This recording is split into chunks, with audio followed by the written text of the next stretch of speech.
So, good evening to everyone. Welcome to SAIS Europe's virtual seminar series. I'm Justin Frazzini, adjunct professor of constitutional law at SAIS Europe, and I'm also the director of the Centre for Constitutional Studies and Democratic Development. And I'd like to thank you all wherever you are. I insist on this every time I'm taking part in a webinar that some of us might still be doing physical distancing, but I think these webinars of ours have demonstrated the fact that we are not socially distant. We are all here together, and this is one of those occasions where the SAIS community has sort of come to listen to what I hope will be a very interesting seminar. Indeed, the topic tonight is the Great Reconstruction after 1945, lessons for post-COVID politics. And I can assure you that this is a discussion in lots of countries. Allow me to take my own country as an example, Italy, where our Prime Minister, Giuseppe Conte, has decided to start the idea of holding a general estates, or estates general, or stati generali. Obviously, my hope is that it doesn't end up like it did for Louis XVI in 1789. But anyway, this is something we'll maybe come back to later. Now, I have to say that I think for the topic of our webinar tonight, we couldn't have a better speaker.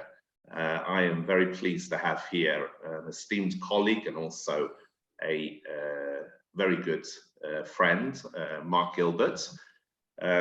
Just a few words about Mark. He always underlines first and foremost that he's a British citizen. Of course, since Brexit, I have been trying to convince him to apply for Italian citizenship as well, and I think sooner or later I might manage that. Mark is educated at Durham University, and he then obtained his PhD from the University of Wales.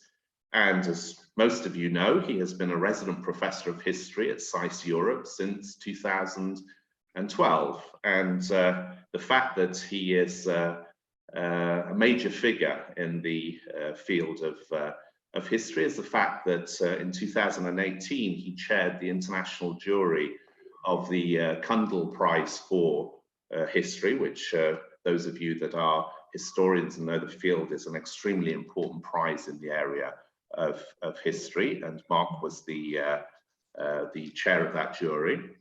His scholarship is primarily on contemporary European political history, contemporary Italian history, and intellectuals and politics. And his recent books include a book from 2014, which is Cold War Europe, The Politics of a Contested Continent.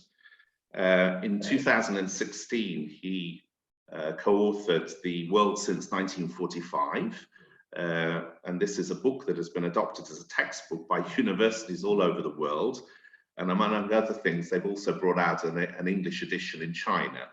So I think that's particularly interesting. And of great interest to me as someone that's following the European Union and European integration, Mark has just come out with European Integration, a Political History. It's actually in the press. I think Mark was actually correcting the proofs just a few days ago. Last but certainly not least, especially for anyone that is interested in democratic development, but Mark has a forthcoming book which I am very much looking forward to reading, which is On the Birth of Italian Democracy, a Political and Social History from 1943 to 1954, the year that Alcide de Gasperi died. And this book will be published by Penguin Allen Lane as the lead publisher, but it will also be published in Italian by a leading Italian publishing house, Rizzoli. And with regard to the rights in North America, after what I've been told was a pretty heated contest, it will be W.W. Norton who will distribute and publish the book in North America. Now, at SAIS Europe, Mark teaches just war theory and international political thought, as well as European history. His course, Peace and War, in particular, I think we should be underlined, looks like becoming one of the, what we might call platinum online courses for next academic year, because he will be teaching not just to SAIS Europe students, but also to our students in Washington and Nanjing, because as I was saying, his Peace and War course, which has been very popular at SAIS, will be offered online.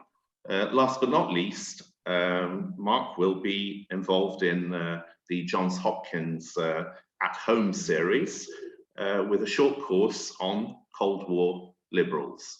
Now, I've already mentioned the title of tonight's webinar. The idea and what is behind this is that Professor Gilbert will draw parallels between the post-1945 period and the situation that our democracies are facing today, and will suggest that we can learn from the post-war period.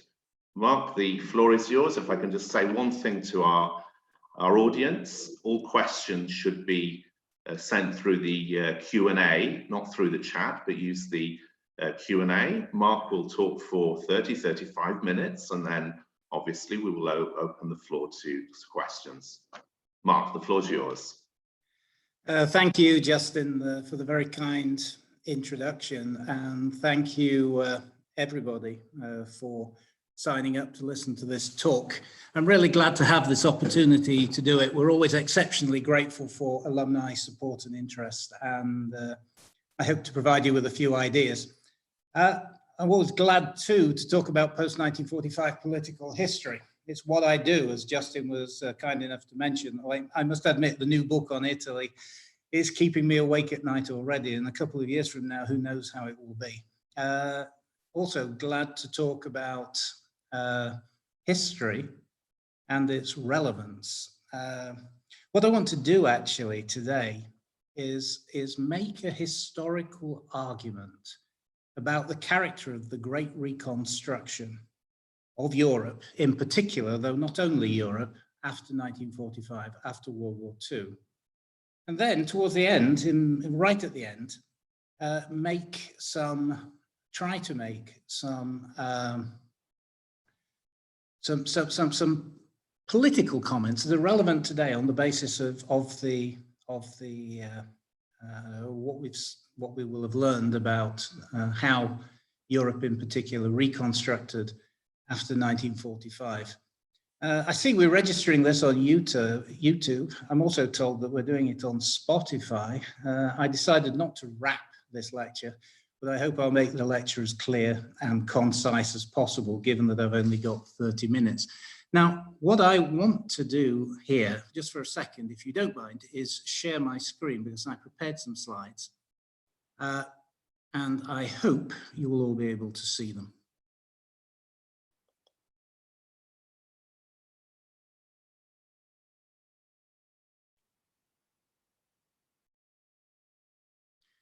I hope that's clear to everybody. Can everybody see that?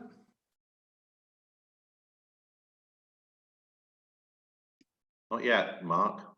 Oh, hell.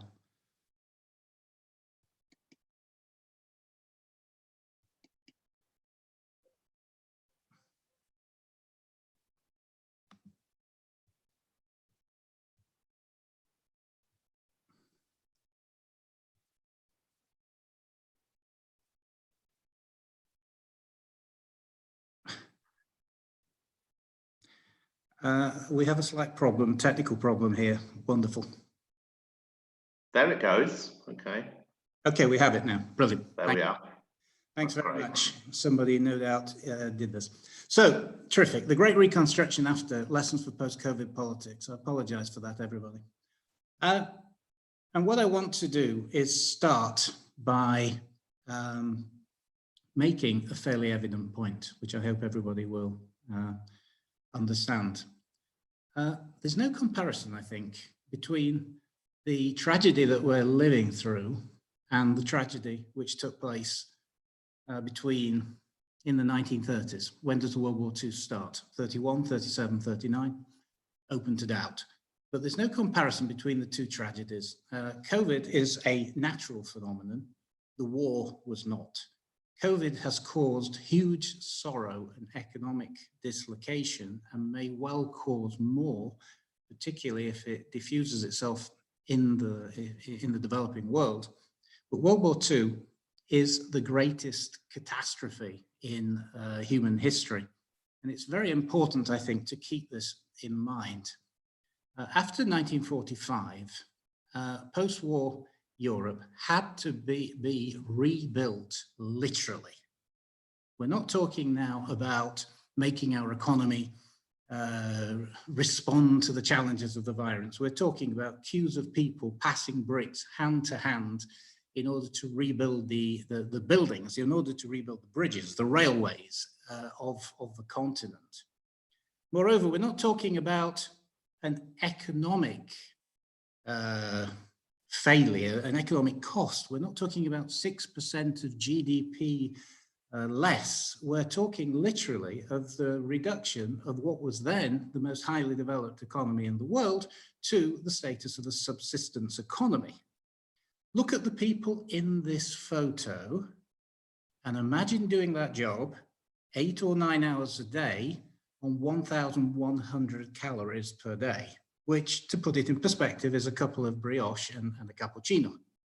Because that is what people, even in the Netherlands, even in Belgium, even in Germany, even in, maybe not so much in Denmark, who had been spared the worst of the war, Northern Italy, 1,100 calories a day, that is what their ration was. Imagine doing heavy manual work to rebuild the continent on such a diet even. We're talking about an economy that was devastated. We're talking about a continent that had to be rebuilt completely. But it was also a continent that had to reinvent, let's use that word, its politics. Think about it. During the Great Depression, between the two wars, liberal democracy had failed. Liberal democracy had ended in endless queues of people queuing for the dole, queuing for the unemployment benefit if their countries happened to have it. It had ended in fascism and extreme forms of nationalism. But during the war, they failed too.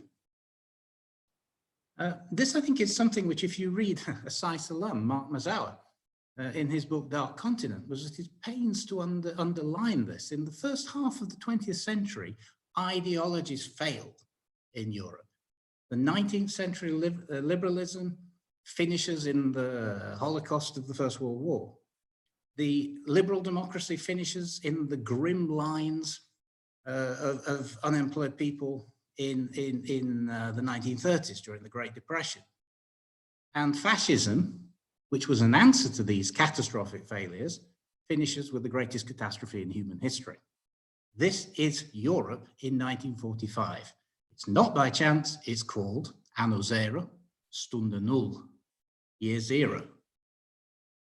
But you know, having said all that, the largest and greatest challenge to Europe after World War II wasn't its infrastructure, rebuilding its infrastructure. It wasn't its economy, wasn't its politics. It was reconstructing its morality. Now you think about it. What had happened in Europe as a result of fascism? You know, you had the Holocaust, the systematic elimination of European Jews and other peoples within Europe. Categories of human beings being described in the propaganda as subhuman. Concentration camps. It's very revealing and rewarding and almost intimidating morally to read the accounts of the soldiers who liberated Belsen. They could hardly believe that such things had happened in Europe. Moreover, there was the sheer brutality of World War II as well. You know, we're used to thinking of World War II as being a good war, and maybe it was a good war, but it wasn't a just war. Justin very kindly pointed out, I teach a course on just war theory. What was World War II? What was World War II? Well, how was it fought? It was a total war. At times, in some places, it was a war of extermination. The Allies who won the war, but they had dirty hands winning it. They took part in systematic area bombing. Hamburg, Cologne, and of course Dresden, perhaps the most famous case, bombed flat without any regard to whether they were killing soldiers or civilians. Massacre. You know, those of you who have been to the Bologna Center, all you have to do is go up to Marzabotto and see a village where 1,800 people were machine gunned because they had assisted partisans. Mass rape. When the Soviet troops invaded Europe, what happened in Vienna, in Budapest, in Germany, is scarcely credible to contemporary times. Prisoners, which under international law and under all traditions of just war are supposed to be treated honorably, were herded into camps and slaughtered. This was Europe. It needed to rebuild its infrastructure, rebuild its economy, rebuild its politics, reinvent its politics, and perhaps above all, find a new ethic. And I would add, I'm speaking somewhat Eurocentrically here, but in the during the Great Reconstruction, Japan became part of the West, and exactly the same things that I'm talking about here applied equally to Japan.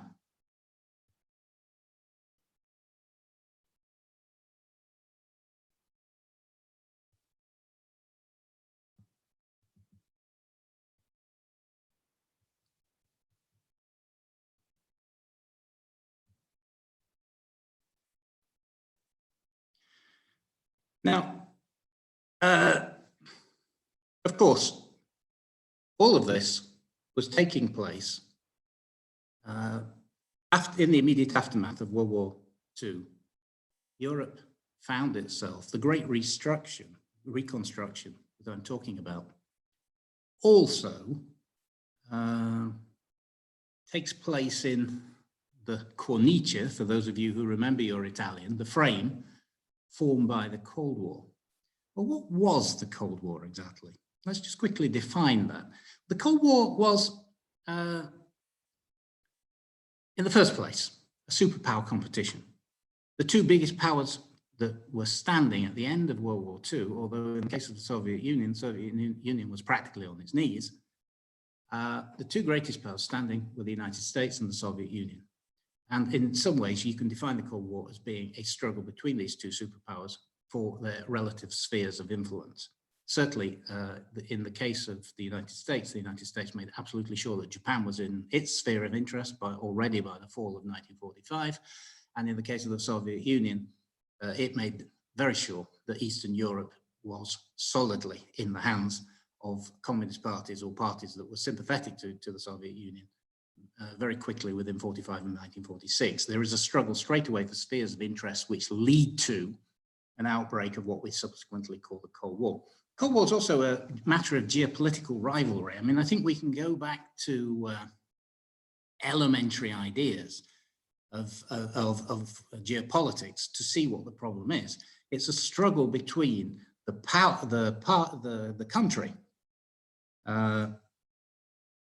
the country, the Soviet Union, who dominated the world island, you know, the huge landmass of Eurasia, and the country, the United States, which, despite being a continental power of its own, was also a maritime power, able to project its power around the world. But also, another dimension to the clash was ideology. And we have a tendency to think of this ideological dimension as being ultimately about capitalism, aka freedom, or communism, also known as collectivism. We tend to see the Cold War as being a clash between capitalism and communism. It's actually a little bit more complex than that. In practical terms, I think you have to see the Cold War essentially in terms of which political system can provide the most welfare. Now, there's a thinker of the 1940s, a very famous thinker, E.H. Carr, who in his book, After Nationalism, basically presents a historical argument for saying that the future of the world will be decided by whichever political system is capable of satisfying the material wants of the mass of the people.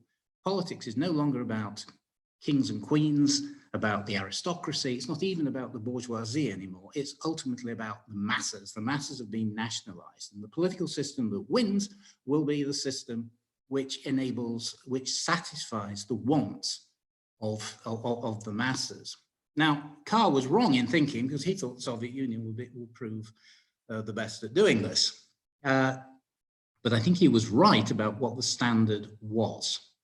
There was a huge pragmatic test as the war came to an end, and as the two superpowers stood in this position of rivalry and competition, which was who would deliver, who is going to win the task of providing welfare for the masses. And that's incidentally why this image, as I'm sure any Germans watching this will know, is from the Berlin airlift in 1948, 1949. And that's why the Berlin airlift became symbolically so important right at the beginning of the Cold War. Literally, the Allies showed that they could deliver. Now, I want to get a next slide. How do I do this?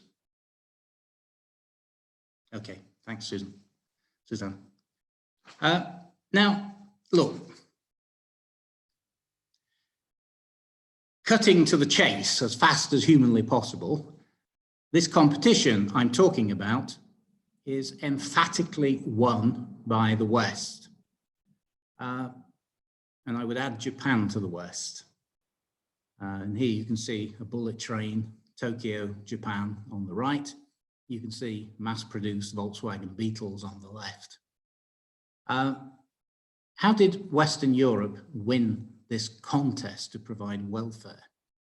Well, it won it by extensive growth, creating growth through technological innovation, finding new products, finding new markets, expanding markets through trade.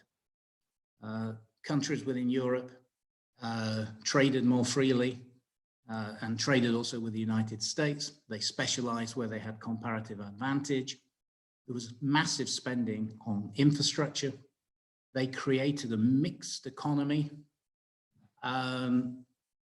It was a very consumeristic society. And if you think about all the great literature and films from the 1950s, just how many of them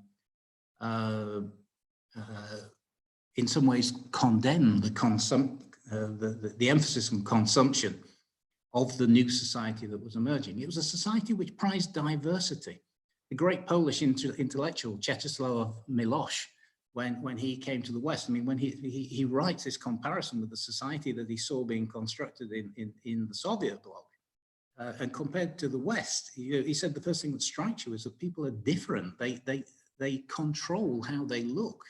Diversity, I think, we tend to use this as a word that has strong values attached to it nowadays. This comes from the fact that it was part of the Western way of doing things in the 1950s. Communist bloc, by contrast, concentrated on intensive growth, growing the economy very fast. The communist bloc grows faster even than the Western economy in pure percentage terms. But what are they doing? They're building yet more steel plants and cement works. I'm simplifying, but it's essentially true. You're talking about heavy industry. You're talking about construction, the mass constructions of cities. You're talking about a society which is militarized, producing tens of thousands of tanks, none of which they could use because the Americans had a monopoly of tactical nuclear weapons. You're talking about a command economy. You're talking about an ethos, not of consumerism, but of productivism. No? I have to say, neither side cared too much about the environment. And above all, you're talking of a kind of uniformity. These two societies, by the end of the 1950s, were competing with each other. They were very different, but the West was winning. And this is, I think, really, really important. And this is why I started off by saying that there was this pragmatic test by, say, 1961, which among other things is the year I was born. Ownership of cars, telephones, washing machines, radios, better quality clothes have diffused in Western Europe throughout society. Not everybody has a car, not everybody has a telephone, not everybody has a washing machine, not everybody has a fridge. It's not yet America. Nevertheless, it's much more like America than it had been in 1945 when the people were putting one brick on top of another. And this is actually interesting from another point because it was basically a process of leveling. The higher consumption levels reached by Western Europe and by the Western European model also meant greater social equality. And of course, this was absolutely crucial in the context of the Cold War, because the West beat the communist bloc, which after all, is supposed to be about equality, on its own ground. Communist society was much more stratified. Rank, position, access to power mattered far more. Where you stood in the communist hierarchy rarely counted. There was a distinction between those who were in the party and those who were not. There was a distinction between those who were in the party as ordinary members and those who were in a position of power. In Western Europe, there was an enormous process of leveling in the immediate post-war period. Now, this economic process of leveling was also driven by institutions, which perhaps we can, Susanna can now give me the next slide. Brilliant. Liberal internationalism. The great post-war reconstruction is also an age of, in which, at least in the West, and by the West, I'm talking about Western Europe, its relations with the United States and Japan, there is a rejection of economic nationalism. It's gradual, but it's decisive. Between the two wars, every country was its own little island. After World War II, promoted by the United States, markets open, institutions are constructed. The European institutions, the OEC, promoted freer trade between its members. NATO was a defensive alliance uniting European nations. The Council of Europe promoted cultural integration across Western Europe. The European Coal and Steel Community, as its name suggests, created a community in the sectors of coal and steel, which of course were absolutely crucial at the time. All this led, of course, to the European Economic Community in 1957, which was the creation of a common market within European countries. All this was taking place within a wider American attempt to integrate the countries of Western Europe and also Japan into a broader global economic system. You have the GATT, the various rounds of the GATT, General Agreement on Trades and Tariffs, lowering tariffs on industrial policy, on industrial products in particular. You have global institutions, the World Bank, the IMFs. There are probably many people listening to me now who have lived this as opposed to learned about it in a classroom. SAIS, SAIS is one of these things. One of the goals of SAIS was to bring together young people, young intellectuals from Europe and the United States, so they could learn from each other, so you could create a class of people who would be able to work in the institutions of liberal internationalism. There was also a certain cultural internationalism too, connected to, the literature calls it the Americanization of the world. Now, America, well, this is really interesting from the point of view of politics, because what you have is something really unusual. You have America, the hegemonic power in the West, voluntarily accepting being, I went first among equals. Well, maybe it never accepted being equal, but it was certainly tolerant and benign hegemon. A SAIS professor from this period, Arnold Wolfers, talked of milieu goals, right? Carrying out foreign policy to create a positive milieu. In effect, that's what the United States did after World War II. It created institutions and brought the countries that were part of its sphere of interest into a shared way of life, which enabled it to promote a market economy and economic growth. European countries themselves showed remarkable realism and a remarkable willingness to pool their national sovereignty. I mean, this is completely without precedent, in pooling sovereignty in order to register economic gains.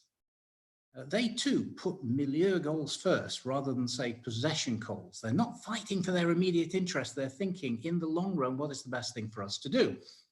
And once again, and this is why they created the institutions of the European Community, the Coal and Steel Community and the European Economic Community.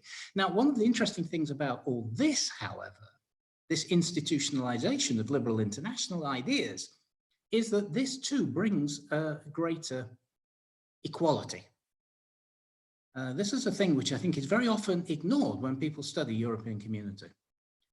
What's one of the most extraordinary things about the European Community is that it gives Luxembourg and the Netherlands and Belgium, and even Italy in its own way, an opportunity to check France and Germany. And France and Germany do not act unilaterally anymore.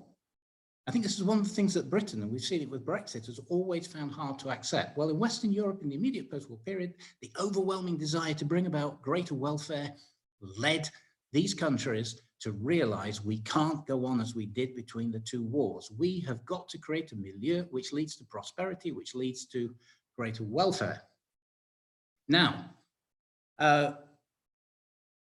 compare and contrast with the communist bloc again. Communism is supposed to be about equality. The West created greater equality between its member states, not in the Soviet Union, not in the communist bloc. The USSR is held to embody the progress of humanity. And anybody who calls its policies into question becomes potentially an enemy and a rival. And this is exactly why, literally why, you eventually get a split in the communist world when the Chinese disagree with the Soviet Union over precisely this point. They basically say the Soviet Union after 1956 is no longer carrying out its historical role. So the Soviet bloc from this point of view is again more hierarchical, less inverted commas democratic than the Western bloc. Next slide, please.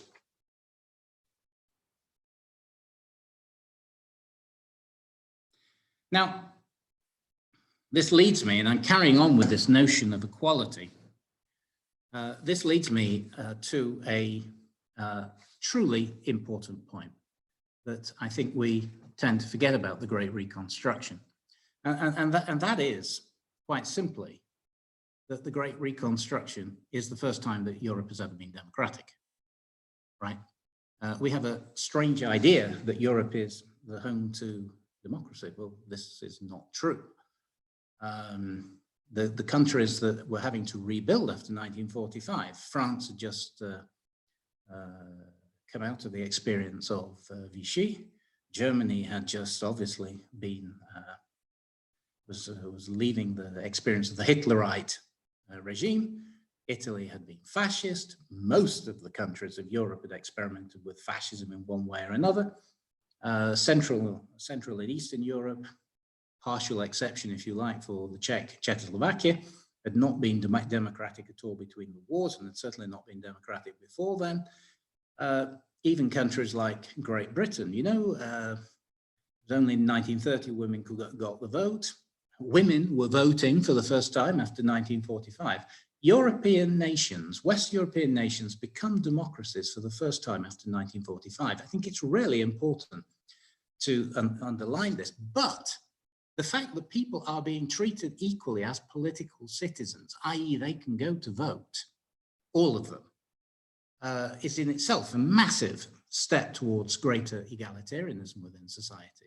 But of course, that's not really enough for a genuine democracy. You can't say a country in which there are vast disparities of social class and wealth is actually an equal society, is even a democratic society. How can one say that? Now, the interesting thing about post-war the post-war reconstruction in Western Europe is that precisely this happens. There are enormous steps towards greater social justice. And Ira Bevin, who you can see in the picture here, the British were the first, but they were soon copied by everybody else, providing healthcare for all citizens. No society can legitimately call itself civilized if a sick person is denied medical aid because of a lack of means. Slum clearance. I am old enough. I sometimes think I'm so old that it's frightening, but I am old enough to remember slums in Britain, although only the very last ones. Slums were a terrible blight on the British urban landscape. They were swept away in Britain. They were swept away across the continent. People didn't have to live in squalor anymore, or certainly far fewer of them did. Far greater access to education. Education, and particularly university education, was no longer restricted to elites. It took time, it took 20 years, but gradually throughout the post-war period, there is an enormous increase in social rights.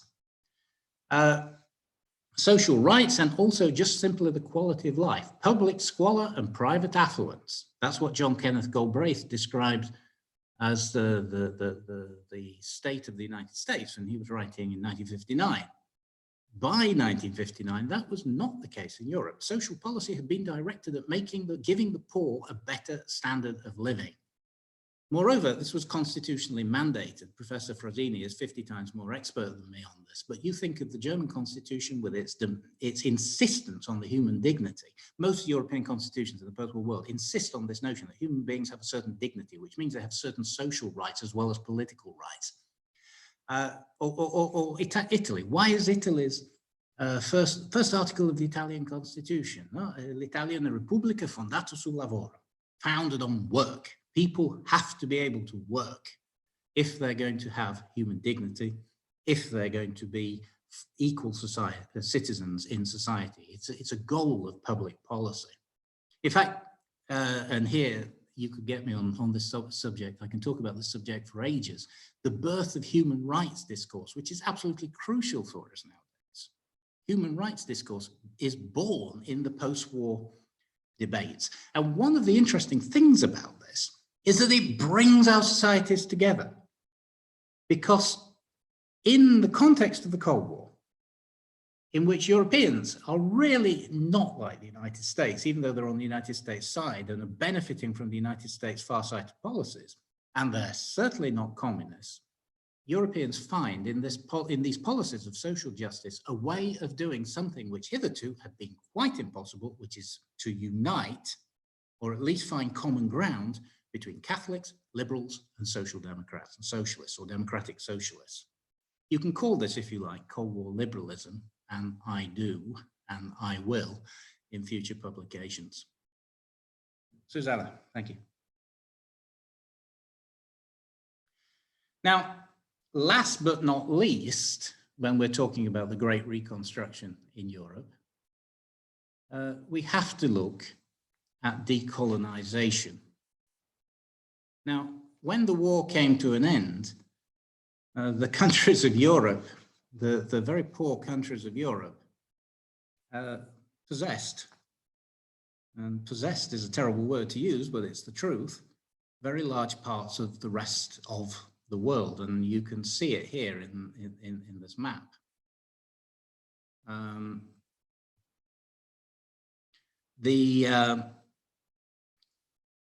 Another huge fact of the post-war Great Reconstruction of Europe, and here we are talking about Europe specifically, is that Europe diminishes. Europe diminishes. It becomes a small peninsula jutting from the Eurasian landmass, from Mackinder's The World Island. Here you see the World Island, I already mentioned it. the Eurasia come Africa, this mass of land. Europe is a small peninsula jutting from this. It was from this small peninsula, it ruled most of the world. But Europe withdraws in the 15 years, in the 20 years following World War II, from the rest of the world. It diminishes. Europe is diminished. Some countries never get over it. My own country never did. I genuinely think that. These things are very hard to demonstrate when we're talking about Brexit. How much was Britain's post-imperial complex to do with the decision to leave the European community? I don't know, but I suspect it was there, particularly among elites. And it's also fair to say that Europe withdraws from the world, given its poverty, extremely reluctantly, and at enormous cost in human suffering. You know, if we think of some of the great post-war tragedies, I think we would all put the Algerian War, the Vietnam War, the massacres in Kenya, the complete catastrophe, which has been the history of Congo, the Angolan War, as being some of the worst conflicts of the post-war world. These are conflicts which have scarred the conscience of humanity in the post-war period, and they're a direct result of European withdrawal. No European country, I think it is fair to say, decolonized enthusiastically. And I would go so far as to say, no European country decolonized enthusiastically, and one or two of them, and I'm thinking in particular of France and Portugal, you know, fought the idea of decolonization all the way. France fights terrible conflict in Vietnam and Algeria rather than acknowledge that its imperial presence is coming to an end. Portugal, poorest state in Europe, is fighting a huge war which eventually brings the collapse of its political system well into the 1970s. Nevertheless, you know, and this point is vitally important, I think, if we want to understand the Great Reconstruction of Europe after 1945. Ultimately, Europe, by the end of the 1960s, by the early 1970s, actually was able to look the Soviet Union in the eye over questions of human rights, because the Soviet Union still had what amounted to an empire, but Europe no longer did. And there's one other thing that was also interesting in that, connected to this. I'm extremely interested in world history. I'm giving you a very Eurocentric presentation here, but world history is something I'm passionately interested in. This process of decolonization is an absolutely crucial step in the subsequent development of what we today call decolonization. Susanna, please.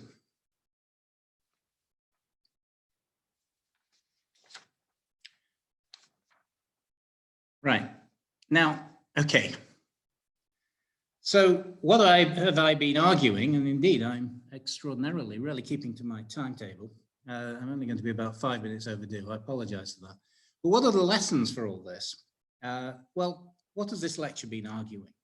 This lesson has been arguing that the essence of the Great Reconstruction in Europe was essentially greater equality. Greater equality between social classes. Prosperity and social policy leveled up people on an unprecedented scale. Europe became a much less class-ridden traditionalist society in which power was in the hands only of elites. This is why we have pop music, incidentally, right? Sorry if I go off on a jag here, but this is exactly why you have popular music and you have the proles, the ordinary people, people from the streets, creating their own art forms. That's what people do when they have money and they have time. And they had money and time because they were no longer working in a factory 12 hours a day. It created greater equality between European nations. It was a period in which relations between Western Europe and the United States after 1945, as I hope I've made clear by now, Europe was absolutely in a period, in the war had left Europe in a period, in a relationship of complete inferiority compared to the United States. Complete inferiority. By the mid-1960s, or even the early 1960s, to some extent that had been changed. It had been changed by in many ways, by the enlightened policies of the United States itself. And even, and though this was much more problematic, and I don't want anybody to misinterpret what I'm saying there, you had the beginnings, even at least, of a greater sense of equality between European peoples and the peoples that they had dominated in a colonial relationship for hundreds of years. I'm not saying that that was by any means complete, but a start had been made. This is my historical argument. This is the historical argument that I've made here. And I'm sure some of you are going to send questions and answers agreeing or disagreeing with me about the central theme of what I'm arguing here, which is the Great Reconstruction in Europe was essentially about the diffusion of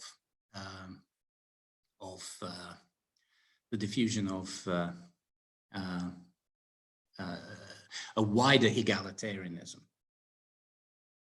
But can we draw any lessons from this? Are there any lessons? Susanna, can you send up the first lesson? Well, my illustrious co-national, Neil Ferguson, has taken to arguing recently that one lesson we can draw from the Great Reconstruction after the war is that the Cold War unified the West, spurred its economic growth, and created a greater sense of common unity. And that leads him to argue that to some extent, maybe another Cold War wouldn't be such a bad thing. Indeed, he believes it's already started. He believes it started between the United States and China, and that the Cold War between the United States and China is not necessarily a bad thing. He adds that there's, I quote, "There's no obvious reason why Cold War II should feature nuclear brinkmanship or proxy wars." Well, he has recently, however, moved to live in Idaho. I don't think this is a lesson that we can draw from the Great Reconstruction. It may be a political position of mine, but I don't think another Cold War would be a good idea. Now, what about the next one, Suzanne? A Marshall Plan. Now, this is something that people have been talking about at enormous length. The European Union is justifying many of its current policies to relaunch the European economy in explicit historical terms. You know, what can we learn from the post-war reconstruction? I mean, several European commissioners have argued, well, one thing that we know is that it's up to the EU to carry out spending plans and provide a Marshall Plan stimulus to the hardest hit parts of Europe through the COVID virus. I myself think that this analogy is inexact. The Marshall Plan was about a wealthy country giving money it had, not money it was borrowing or creating, to countries that had nothing at all, in the expectation that one day, using that money wisely and freeing up other resources in their economy with that money, that they would have that everybody would have more and share and strengthen the same values. It's not quite the same thing. I think what people are talking about when they're talking about the European Union and its current plans, well, the analogy they really want to draw upon, and which, again, I could talk about at vast length, but I'm really going on far too long, is the New Deal. It's a much better comparison with what the European Union is doing. Susanna? Now, none. Maybe there are no lessons. This is actually a serious argument. When we speak of learning from history, we make the argument that period X in the past, or moment X in the past, was like today, and at that time they did Y, so maybe we should do Y today, or maybe we shouldn't do Y today if it didn't work then. Now, you know, historical and reasoning by historical analogy is permanently, it is extremely risky. I mean, one only need think of the Munich analogy, which has had an enormous influence on international policymaking. The idea of Munich appeasement, it was wrong in 1938 not to resist Hitler, but we didn't resist Hitler when Hitler occupied Czechoslovakia. But it doesn't follow from that it was right to fight Nasser over Suez in 1956 or to get involved in Vietnam in the early 1960s, saying there can be no appeasement for dictators. But that's actually what happened. Times are different. The 1940s are not today. Perhaps there are no lessons at all. Now, this lesson would fall a little bit flat if I said there were no lessons to be learned at all from this post-war period that I've been talking about. And so I'm just going to conclude by saying with two or three things that I actually think are genuine lessons from the great post-war reconstruction. And the first is greater social cohesion. I think it's fair to say, if one looks at the data, that the countries with strong social cohesion, the countries that have remained substantially egalitarian or more egalitarian, are the ones that are weathering COVID-19 best. Just go and look at the figures on the Johns Hopkins website. New Zealand, Norway, Germany, Portugal, Japan, Taiwan, even in their own way, Italy and Spain. I think since the 1980s, and here again, could talk for hours, we've been dismantling the social guarantees that were established during the Great Reconstruction. That's what Thatcherism was all about. That's what neoliberalism is all about. I suggest, and it's a suggestion, that one lesson that we could learn from history is perhaps, just perhaps, that we need to get a flatter, more egalitarian society again. Perhaps in times of disaster, such societies, they can seem stagnant to the outside world, but perhaps they're really not. Perhaps there's some strength there. Now, a second point I want to make, well, a vital center. This is a book by Arthur Schlesinger, arguing precisely that the ideology and the ideals of the New Deal had to be extended to the West, 1949. These ideals still remain. But you know, COVID shouldn't obsess us. Could we have another one, the next one? COVID, you know, we've been talking about solidarity between nations and liberal internationalism. And I think COVID should not obsess us to the point of forgetting that it's not our biggest challenge. Now, that might seem a strong thing to say, but for Europe today, and I'm looking at this very much from a European perspective, the biggest challenge that we're facing today is the challenge of Africa, for which the Marshall Plan analogy does work and is likely to work, especially post-virus. I think one of the things that's become very clear for the European Union over the last few years is that Europe as a whole has got to show the same generosity towards Africa that the United States showed towards Europe in the post-war period. If it doesn't, we will see what the harvest of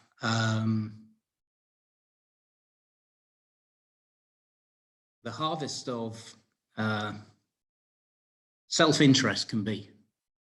There is sometimes a need for enlightened self-interest, for altruism in international affairs. This, as I've been arguing throughout this lecture, was unquestionably shown by the United States in the immediate post-war period.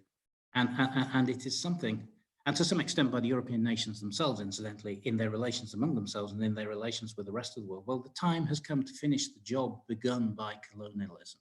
I think this is a lesson which absolutely we can derive from the post-war period. And last but not least, and this is my last point, American moral and material leadership. And it's really my last sentence. American moral and material leadership was essential for the post-war reconstruction. And when it's not there, you realize how much it matters. Thank you very much. Thank you, Mark. Great. Okay, so we already have quite a lot of questions coming in. So let me, without further ado, start the Q&A session. So we have a question from Dante Facchete, who is asking quite a specific question, saying, how did Russia allow or disallow its satellite countries to produce and then export goods? A very interesting and technical question on which I'm not an expert, but broadly speaking, it created, as you know, the Comecon, an attempt to imitate the common market. But it's a very good example of what I was talking about how the Soviet Union maintained a dominant position. So, for example, it maintained a dominant position, but at the same time, as a result of Marxist ideology, all the countries wanted to do their own thing, and it caused constant conflict. So, for example, the Soviet Union tried to impose on Romania, tried to make Romania into a kind of the market garden, if you like, the agricultural homeland of the entire communist bloc, which would have been, you know, planned. Romania, a very fertile country. Because the Romanians, under Georgiu Dej and then under Ceausescu, absolutely wanted to be a Soviet state like all the others. They wanted to have their giant steel production. It caused tremendous tension. And it's one of the reasons why Romania became a kind of a less than full member of the Warsaw Pact and flirted with joining China. You get a similar thing with Yugoslavia. It had the interest, it was in its interest to open up its economy and follow a much less intensive driven economic process. And it's one of the things that they wanted to follow Yugoslav way to communism. It's one of the things that leads to the break with Yugoslavia, the rest of the community. This is a constant throughout the whole procedure. So yeah, I mean, the answer to your question is it was a source of tension, perennial tension within the communist bloc. Well, we have a question from Hugh McFadden. Yeah. What are the implications if the US continues its current nationalistic and inward turning policies? Well, thank you, Hugh. I always feel that as a historian, a bit of an old joke, that political scientists and economists go in for forecasting, whereas we historians go in for retrocasting, but action of more often being right. So with that caveat, I might well be extraordinarily wrong about this. If the United States continues its current process of isolation, or increasing isolationism and nationalism, that's what I meant about my last point. We are bound up in a transatlantic world. It's not only a transatlantic world, it's also a trans-Pacific world. This was the legacy of American liberal internationalism after World War II. If the United States renounces that, well, Europe and the Asian countries will have to come to terms with that and make their own choices. It's a potentially enormously disaggregating step. You know, it's not for me to say how people should vote in the upcoming American elections, so I won't. But insofar as an American nationalism of the kind we have seen in some of President Trump's recent behavior is not compatible with the post-war order as the Americans themselves structured it. That might be a good thing, it might be a bad thing. That depends on your political views, but that's a fact. Okay, we have a question from Nathan Shapura. Well, first of all, thank you so much, Dr. Gilbert. It brings back very good memories of intellectuals and politics and Europe's long peace to listen to your lecture. I have a very fond memory of Nate as well. Nice to hear from you. So Nathan's question is, would you see the broad trajectory of European reconstruction and its corollary trend to greater egalitarianism as continuing relatively steadily in recent decades? And despite Brexit, for example, even more to this current moment, do you see the urgent discussions over issues like the mutualization of debt, for instance, as indicative of just such a trend? Greetings from Brussels. what the Brexiteers would call the heart of evil. No, no. I don't think there's any kind of linear trend towards greater European integration. I think there was a conscious political decision taken in the 1950s to construct European institutions and put national sovereignty on a back burner, or make it less central to how countries conducted their broad economic policy. I think that, this desire on the part of the member states and the increasing numbers of member states has remained intact, although it's become harder and harder to maintain as the European Union itself has acquired greater and greater prerogatives and greater powers. I think there is definitely a degree of pushback, and not just from Britain, about the extent to which national sovereignty has been removed, although I think that the European Union is unquestionably an extraordinary experiment when you think about it. We're now talking of 27 countries, no longer 28, alas, which have made really quite considerable attempts to coordinate their policies in all kinds of fields,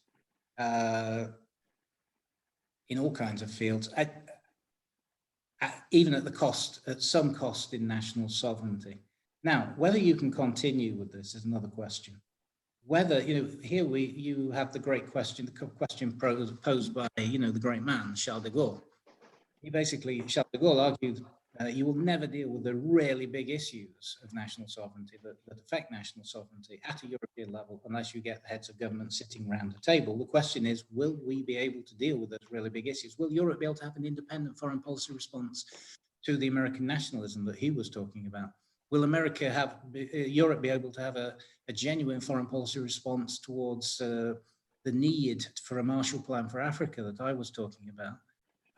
If it's 27 prime ministers and presidents sitting around the table, all of whom have domestic constituencies to satisfy, I don't know, genuinely. It's a huge question mark, but just as if America heads towards a form of nationalism, that will cause real trouble for the liberal internationalist order created after World War II. So too, I think, would be a disaggregation of the European Union, which is, I think, one of the reasons why many Brexiters, and I was really hoping to get through at least one lecture without talking about Brexit, but it's not possible. One of the reasons why Europe, I think, remain unified in the face of Brexit, despite the fact that many Brexiters thought that Britain would be able to cherry pick a deal, and that the European countries, key European trading partners of Britain, such as Germany and the Netherlands, would perhaps break away from the pack and strike separate deals with Britain. And the reason that didn't happen, I think, is that European politicians are very conscious of how much the European construction means in the context of the wider post-war construction. Absolutely. So we have a question from Ash Tabulos. Hi, Professor Gilbert. Thanks for this talk. It is so nourishing to hear one of your talks again. A lot of what you were talking about in terms of the failure of liberal democracy and the need to reinvent politics and morality of a country feels even more relevant to US circumstances at the moment. And then he goes on to ask, do you think it's an exaggeration to view what's happening in the US and even more broadly, Brexit in the UK, Mexico and Brazil are other examples?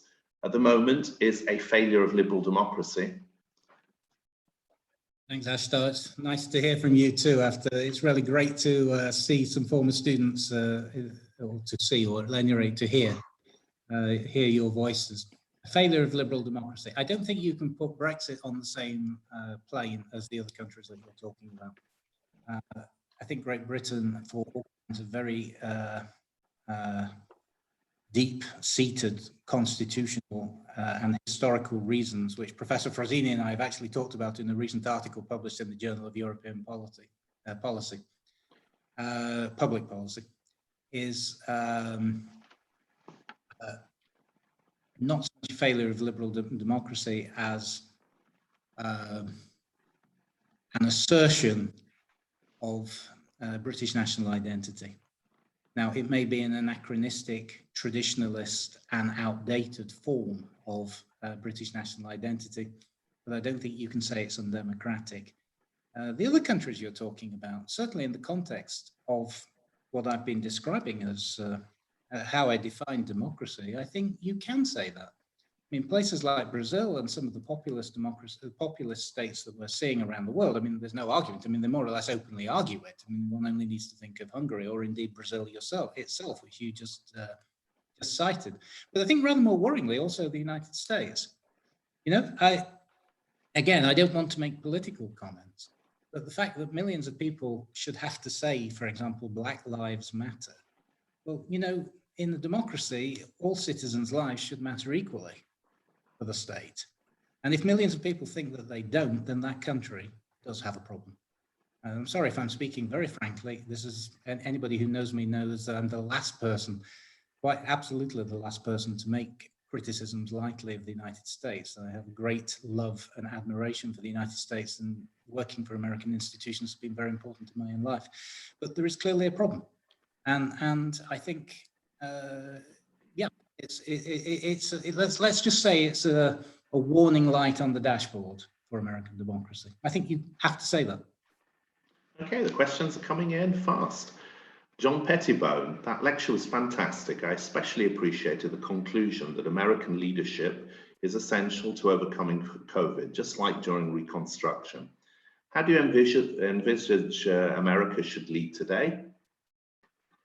Well, you know, thank you, John. That's a great question. American leadership is crucial. And I think you can just derive that from, you know, the United States is, India accepted, the largest democracy in the world.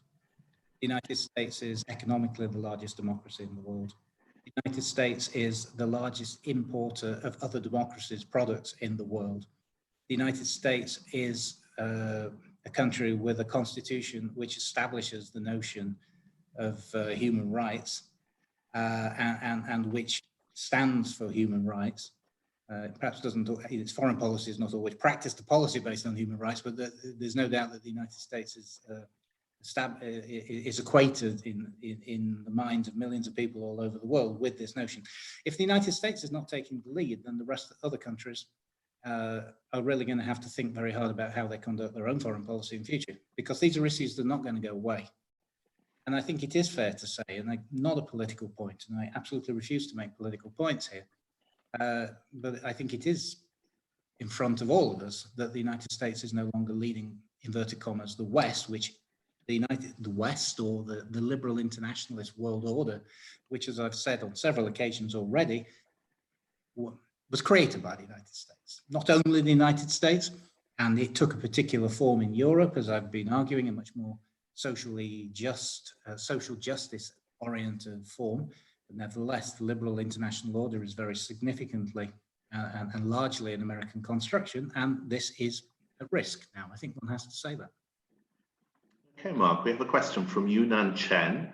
You make the point that the Second World War was a greater equalizer, but the COVID-19 pandemic is one that has been acutely asymmetric in its impacts between rich and poor, by work, by gender and race.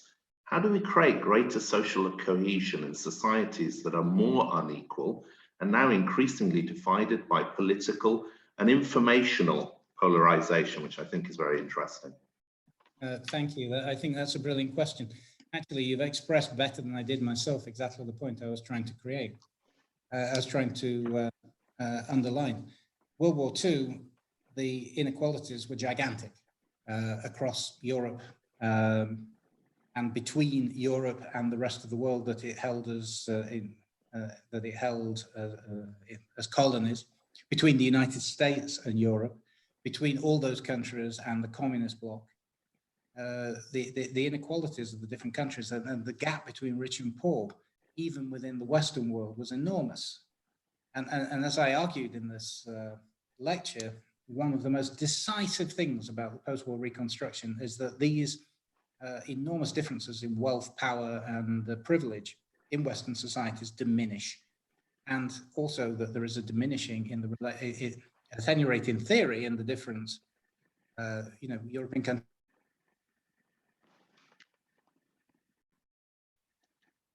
Okay, our speaker has frozen. But they nevertheless stopped regarding other cultures and peoples as possessions. I mean, this was an enormous gain for inequality, for equality. And I think you're right, though, to say, and this was the point I tried to make right at the end, you know, there's a limit to how much time I had. I went 5 minutes over anyway. But so I'm really glad you asked this question. Since the 1980s, we've had neoliberalism. I'm not saying neoliberalism hasn't brought many good things. I think one can argue that certainly in Europe that social democratic economies and states that have been constructed during the Great Reconstruction were becoming sclerotic, that some form of deregulation and liberalization was necessary.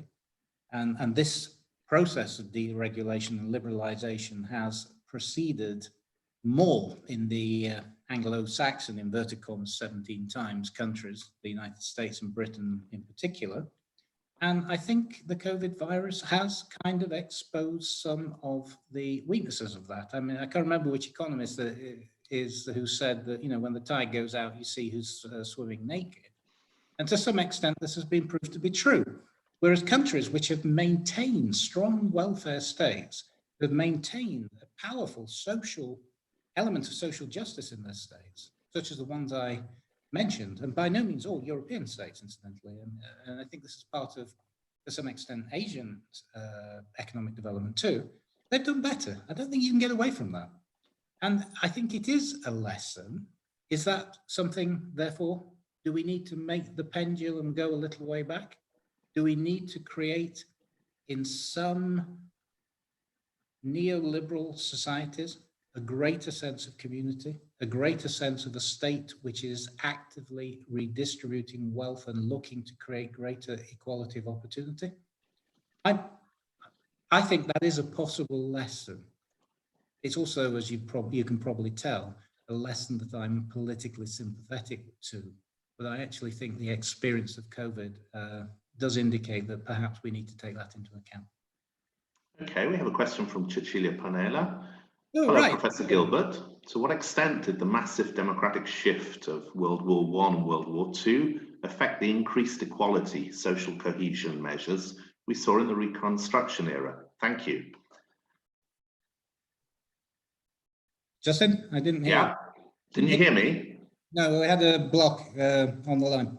Okay, I'll repeat. To what extent did the massive democratic shift of World War I and World War II affect the increased equality, social cohesion measures we saw in the Reconstruction era? Right. No, I mean, this is exactly the point. That's actually a very good point. And I made just a passing reference to E.H. Carr, who, and now those of you who know me or have taken classes with me are groaning, are we going to be able to get a drink after this because Professor Gilbert is now going to talk for an hour about E.H. Carr. But this point's absolutely crucial because that's what E.H. Carr basically argues. His vision of historical development was that the masses were nationalized as a result, as the masses emerged, really at the end of the 19th century, they took command of the state. Fascism, Nazism were nationalistic, aggressive nationalistic attempts to provide welfare for a state in which the masses were now the commanding voice. Communism in the Soviet Union was another way of responding to that. What we did after World War II, this was the point that I was trying to make. When the war came to an end, that was the crucial issue underlining the Cold War. You can't get away from it. We talk about communism versus capitalism. We talk about geopolitics. We talk about, but the real issue was which system was going to deliver the goods? Which system was going to make people healthier, happier, live in better homes? Who was going to do it? And the West did. And I'll tell you something, you've only got to look at the speeches of post-war leaders, people like Adenauer, people like de Gaulle, people like Macmillan. They knew exactly what the stakes were. And this was the essence of the Great Reconstruction, making life better for the masses, which brings me back really to the previous question. If we've made life worse for the masses, question mark, what does it say about our societies and their stability? And perhaps that's why we actually have populists. No? Good point. Mark, we have another 7 questions in about a quarter of an hour. So please, I'm trying to be as quick as possible. Matthew Nyamplu or Nien Plus, sorry about the pronunciation. In the absence of American moral leadership in the post-COVID era, what alternative could there be?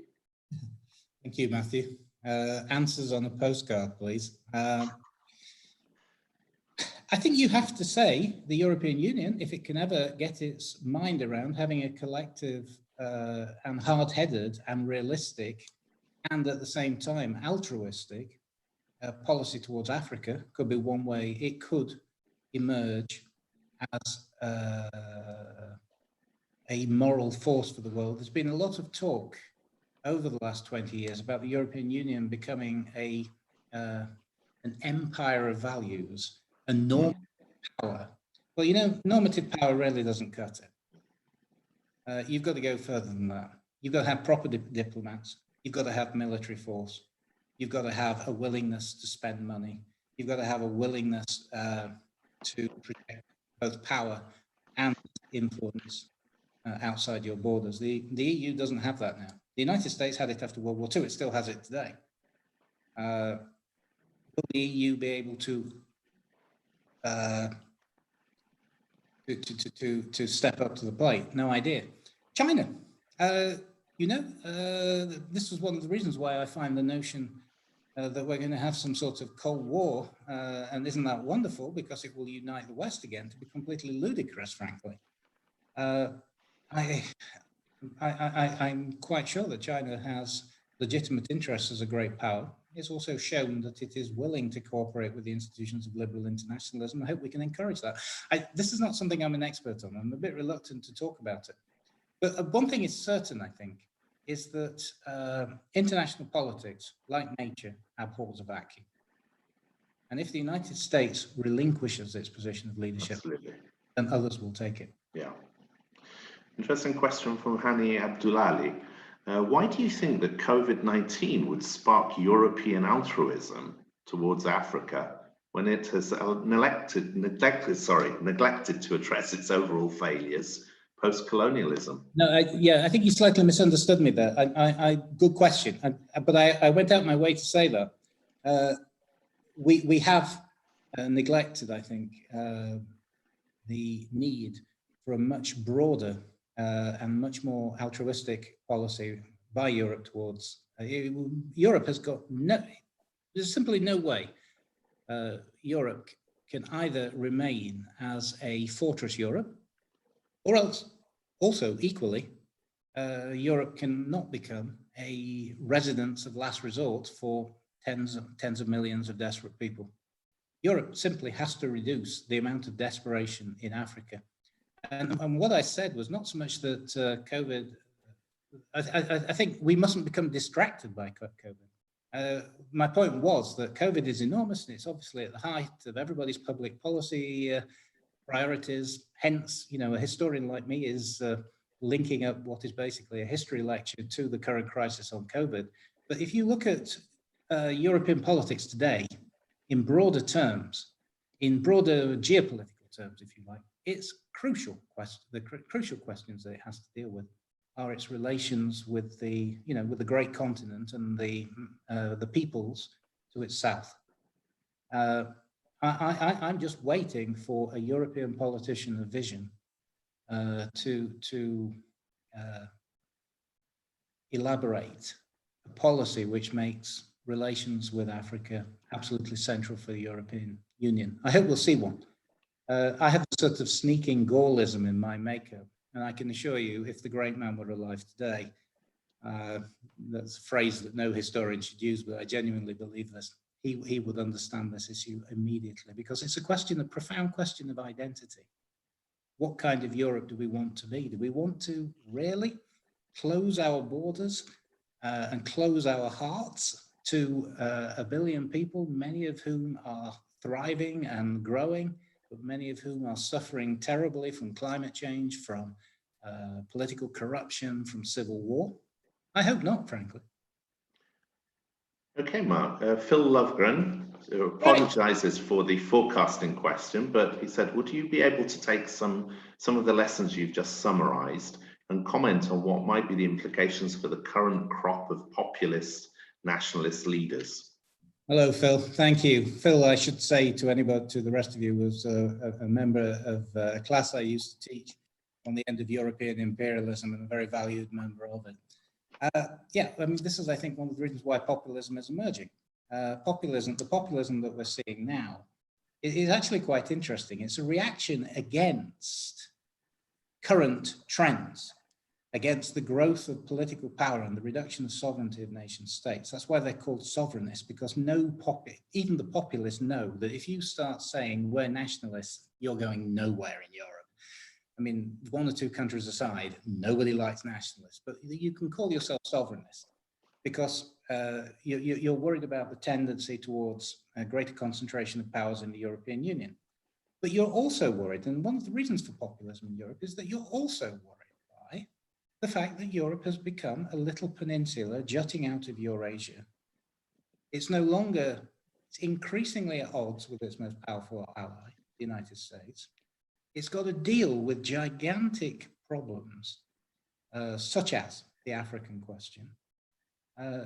The fears of many people who vote for populist parties that the European identity will be submerged by immigration is real and actually shouldn't be dismissed out of hand. It has to be, we urgently need policies which can counteract the populist impulses.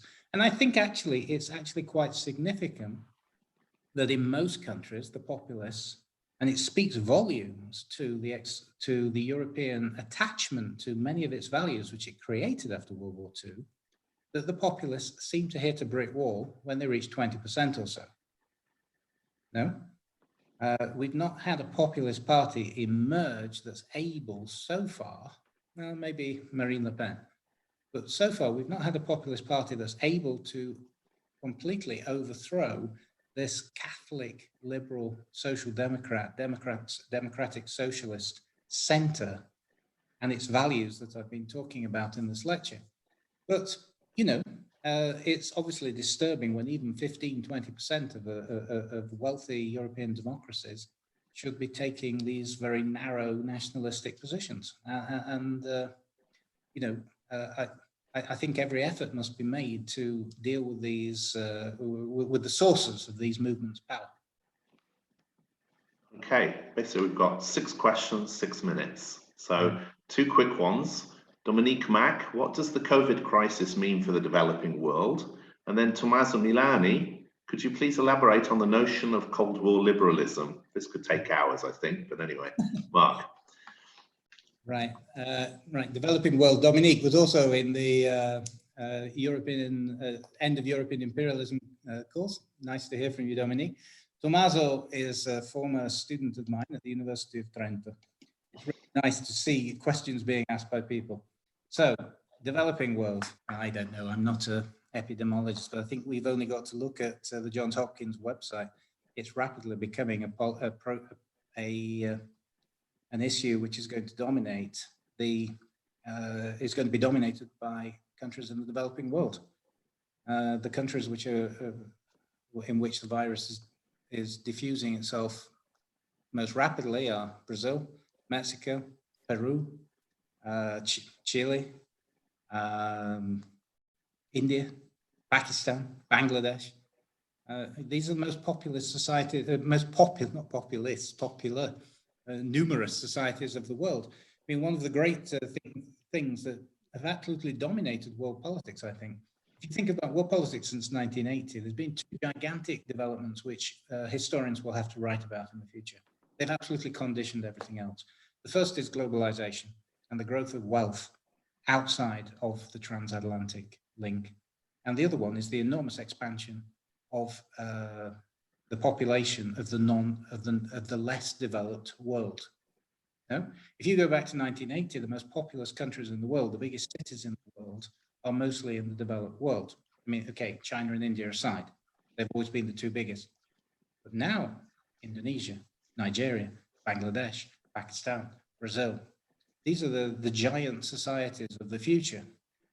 80% of the world lives in these societies, more.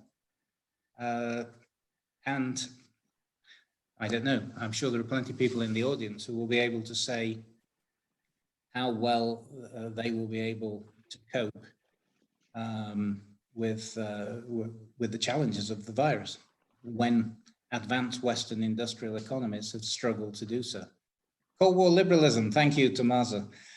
Listen, a few years ago, I was asked to write a review essay of a book by Sam Moyn, the great scholar of the history of human rights, on Christian human rights, which he basically argued was counterposed to Cold War liberalism. That Cold War liberalism was antithetical, if you like, in some ways, to the Catholic notion of the dignity of human beings as being central to the development of any democratic society. And you know, I wrote a review. We had a very interesting debate by email subsequently.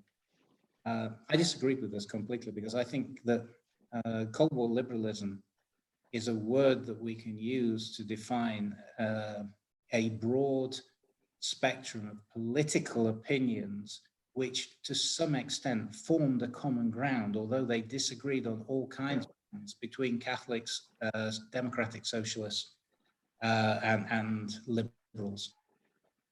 I mean, this glue which held our societies together, and one thinks of Italy, it's a very, very good example, Italy. You know, absolutely. You were able to form governments in the Great Reconstruction led by the Christian Democrats, which unified devout Catholics with priest eaters, to use, you know, mangiapreti, to use the Italian term. Cold War liberalism is this shared ideology, I would argue. Now we can debate that, and I know that you, Tommaso, have many ideas on that, but broadly speaking, that would be my answer. Let me put together questions by Brian Fox, Marco Gruicic, Ciao Marco, and Rossella De Falco. So Brian's asking, what are your thoughts on the stability of the Chinese system due to COVID? Marco asks, what effects will Chinese investments in Africa and Latin America have on a mobilization of the West? And Rossella asks a question that I was also thinking about, how the COVID-19 crisis is an opportunity to advance social rights.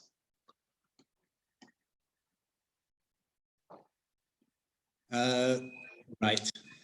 We're doing something which we often do in SAIS discussions, and we're forcing the speaker to go way off his area of expertise.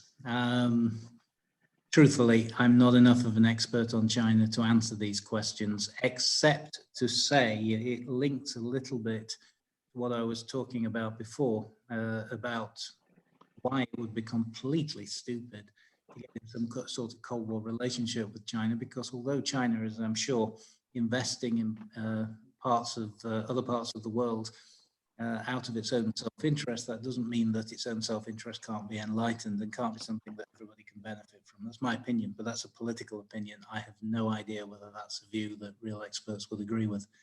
I think its political system has shown itself to be, like most, excuse any Chinese in the audience, it is an authoritarian state, and authoritarian states don't like criticism. And I think we're seeing that even a successful authoritarian state, which is what China is, doesn't like criticism and doesn't hesitate to use draconian measures when it feels that its stability is.